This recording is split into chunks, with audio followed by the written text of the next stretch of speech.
काफ़ी शानदार मूव आज देखने को मिल रहा है ओवरऑल जो है डिफेंस पैक के अंदर। निश्चित रूप से इसका सीधा लेना देना नहीं है, लेकिन कई बार सेंटीमेंट जो है वो जो है शेयर में जो है वो लिक्विडिटी लेकर के आते हैं, तेज़ी लेके आते हैं। शुरुआत सर जीआरएससी से करना चाहेंगे। आज मेजर गेनर में शामिल है, 0.25% की तेज़ी जीआरएससी में देखने को मिल रही है। 8% अब ऊपर होता हुआ दिखाई दिया, इंट्राडे हाई पे ट्रेड करता हुआ। 1746 1746 का भाव है।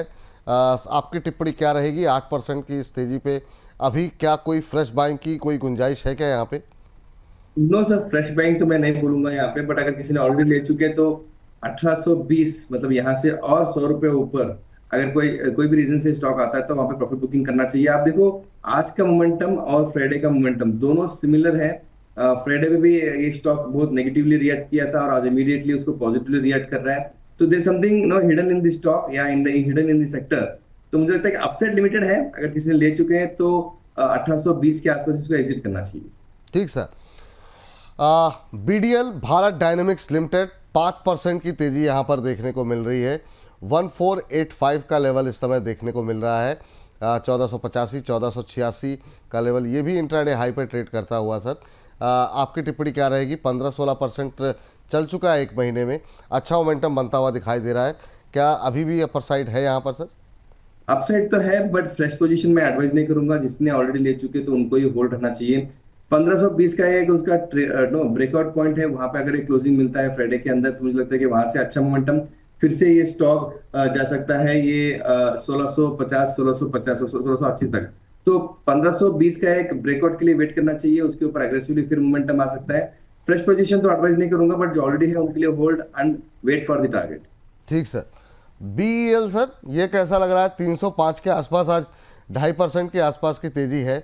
300 का लेवल काफ़ी लोग कह रहे थे कि काफ़ी क्रूशियल रहेगा। ये क्या 305 के आसपास आप कैसे देख रहे हैं सर इसे?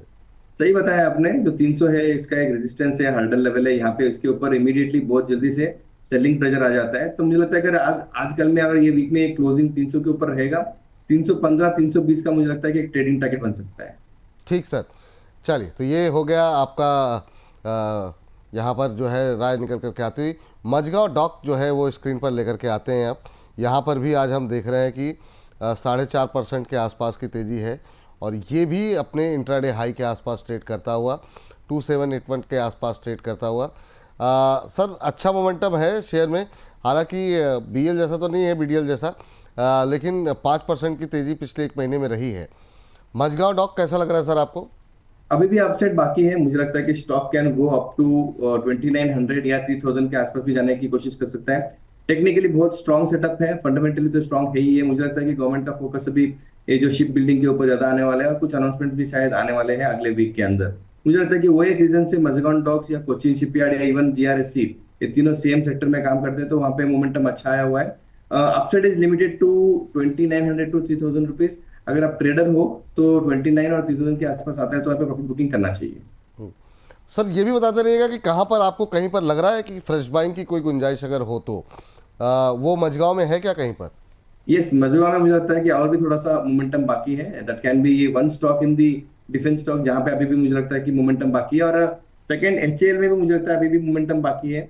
तो HAL can also be a second stock to no look for कोई मोमेंटम के लिए। अगर 44 के आसपास अभी चल रहा है, मुझे लगता है कि ये 5000 रुपये से जा सकता है हिंदुस्तान एरोनॉटिक्स। क्या लेवल बताया सर एचएल में आपने? 5000?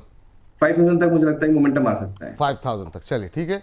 तो ये लेवल्स जो है आप लोग काफ़ी जो है वो नोट करके रखिए, क्योंकि ये लेवल्स काफ़ी इम्पॉर्टेंट होते हैं। लेकिन इसके अलावा सर जो प्राइवेट सेक्टर के जो डिफेंस के खिलाड़ी हैं, जिसमें हम देख रहे हैं कि डेटा पैटर्न का नाम काफ़ी ज़्यादा बीच में ऑर्डर मिलते हुए दिखाई दिए थे डेटा पैटर्न को। आज जो है 8.25% ऊपर 2257 का लेवल यहाँ पर देखने को मिल रहा है। और सबसे शानदार रैली यहाँ पर डिफेंस में अगर हम देखें तो आती हुई दिखाई दी है। पीएसयू के मुकाबले काफ़ी अच्छा चला, 34% के आसपास की रैली यहाँ पर आ चुकी है। आपकी टिप्पणी क्या होगी सर 2258 पे डेटा पैटर्न? तो वेट एंड वॉच करना चाहिए। एक ब्रेकआउट पॉइंट है 2300 के आसपास। अगर ये स्टॉक वहां से ऊपर क्लोजिंग मिलता है देन ओनली मैं एग्रेसिवली बाई बोल सकता हूँ। बट टाइम बीइंग जिस तरीके से स्टॉक ने रिकवरी दिया है लास्ट 15 दिनों में, शायद ये कहीं प्रॉफिट बुकिंग अटेम्प्ट में ना चले जाए। अभी ओवरबॉट जोन जाने की कोशिश कर रहा है, बट अगेन 2400 2300 तक मुझे वेट करना है। अगर उसके ऊपर क्लोजिंग मिलता है तो बहुत अग्रेसिव हो जाऊंगा। अगर अभी भी आज की तारीख में कोई अच्छा प्रॉफिट बन रहा है तो 2300 के आसपास प्रॉफिट बुकिंग भी कर सकते हो, because 2300 is a very crucial level to watch for. तो ये जो है लेवल्स का रखिए ध्यान। पारस डिफेंस लेकर के आते हैं स्क्रीन पर। अब पारस डिफेंस हम देख रहे हैं 6.5% ऊपर 1113 का लेवल यहाँ पर देखने को मिल रहा है। इस शेयर ने भी पिछले एक महीने में 15-16% की रैली यहाँ पर आती हुई दिखाई दी है। यहाँ पर कितना अपसाइड बाकी दिखाई दे रहा है सर आपको? अच्छा मोमेंटम बनता जी जी। ऑलरेडी ऑलरेडी स्टॉक में मोमेंटम आ चुका है, बट अगेन जिस तरीके से मैंने डाटा पैटर्न के लिए बताया कि यहाँ पे भी वेट एंड वॉच करना चाहिए। एक लेवल है जो 1160 के ऊपर अगर एक क्लोजिंग आजकल में या फ्राइडे के अंदर मिलता है तो मैं थोड़ा सा एग्रेसिव बन सकता हूँ टुवर्ड्स 1300 रुपया। तो मुझे लगता है कि एक लेवल वेट करना चाहिए। ऑलरेडी किसी ने ले चुका है तो एक 1160 के आसपास अगर प्रॉफिट बुकिंग करना है तो कर सकते हो, बिकॉज वहां पे शायद सेलिंग प्रेशर भी आ सकता है। 1160 के ऊपर अगर क्लोजिंग मिलता है तो 1300 का टारगेट रहेगा। ठीक। और आपको बता दें कि पारस डिफेंस में जो है यहाँ पर एफआईएस की तरफ से भी अपना स्टेक जो है वो जो है लास्ट क्वार्टर के अंदर वो बढ़ाया गया है। चलिए इस बीच अगली कंपनी जो है वो स्क्रीन पर लेकर के आते हैं और वो जो है अस्त्र माइक्रो सिस्टम पे जो है हमने पिछले हफ्ते शायद कोई रिपोर्ट देखी थी, याद नहीं आ रहा मतलब टारगेट क्या निकल के आए थे। लेकिन अभी 3% की तेज़ी 810 का लेवल यहाँ पर देखने को मिल रहा है और ये भी काफ़ी अच्छा चल चुका है। एक महीने में 20% के आसपास की रैली, लेकिन अभी भी यहाँ पर जो है हमने देखा कि उस तरह का रिटेल पार्टिसिपेशन अभी नहीं बना है। आपकी टिप्पणी क्या रहेगी सर अस्ट्रा माइक्रो पे, अगर आप ट्रैक करते हो तो? एज ए ट्रेडर 820 840 के रेंज में प्रॉफिट बुकिंग कर सकते हैं। अगर शॉर्ट टर्म इन्वेस्टर्स हो तो मेरे लिए वेट एंड वॉच करना चाहिए। एटलीस्ट एक ट्रिगर पॉइंट है 860 870 के रेंज में। अगर ये लेवल 1 वीक के अंदर ये अचीव हो सकता है तो वहां से और अपसाइड आने की गुंजाइश रहेगी। तो मुझे लगता है ओवरऑल ट्रेंड पॉजिटिव है। ट्रेडर हो तो 40 के आसपास बुकिंग कर लो, इन्वेस्टर है तो एक बार 70 के आसपास बुकिंग कर सकते हैं। ठीक सर, तो ये राय यहाँ पर निकल करके आ रही है। और एफआईएस की एक जगह और हिस्सेदारी बढ़ी है, वो है अपोलो माइक्रो सिस्टम। 0.19% की हिस्सेदारी सितंबर 2024 में थी, मार्च 2024 में 0.93, ऑलमोस्ट 1% के आसपास की हिस्सेदारी जो है अब हो गई है और इन्होंने 0.74% जो है अपनी हिस्सेदारी बढ़ाई है अपोलो माइक्रो के अंदर। अभी सर कैसा लग रहा है सर आपको? अभी अगर हम देखें अपोलो माइक्रो सिस्टम पे जो भाव देखने को मिल रहा है करीब 2% के आसपास की मजबूती यहाँ पर है।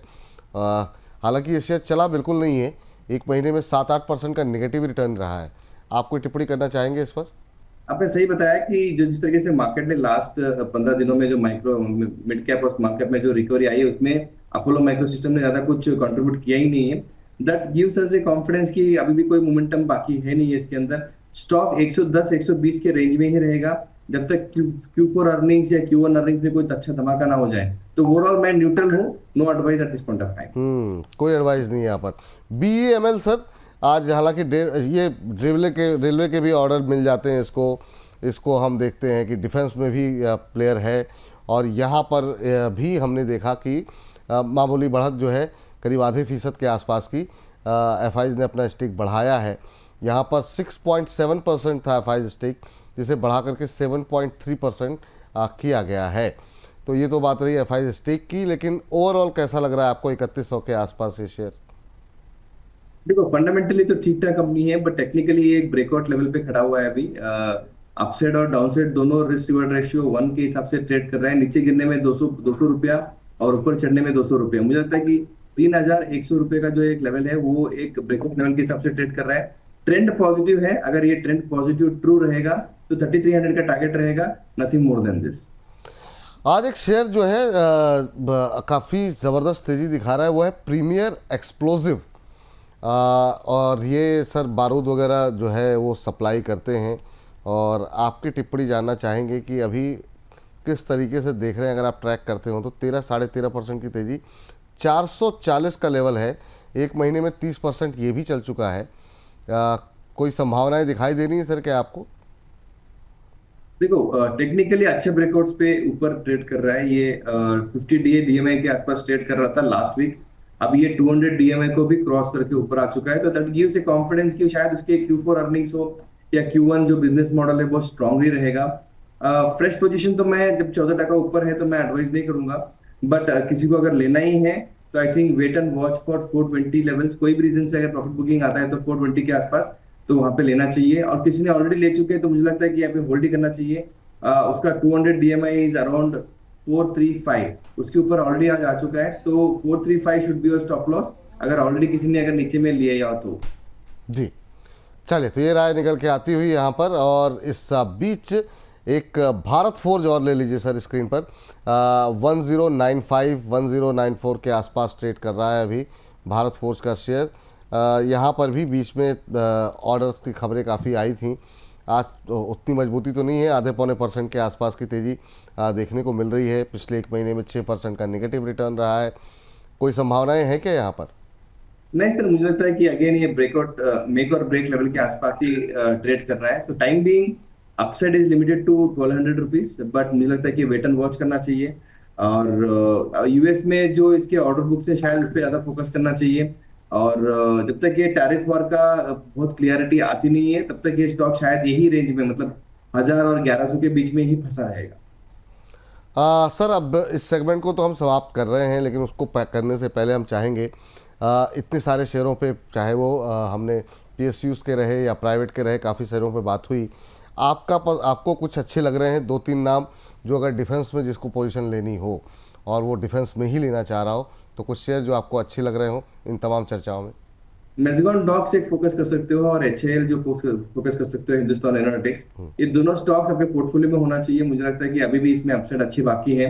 आज की तारीख में दोनों अपने सेक्टर में दिग्गज हैं, और आगे जाके जो 6 महीने से 12 महीने के आसपास जो अभी भी डिफेंस के ऊपर फोकस होने वाला है गवर्नमेंट का, यहाँ पे मुझे लगता है कि अर्निंग्स हो एज वेल एज आउटलुक हो बहुत स्ट्रांग। ठीक, तो मझगांव डॉक और HL इन पर विशेष रूप से ध्यान देना है।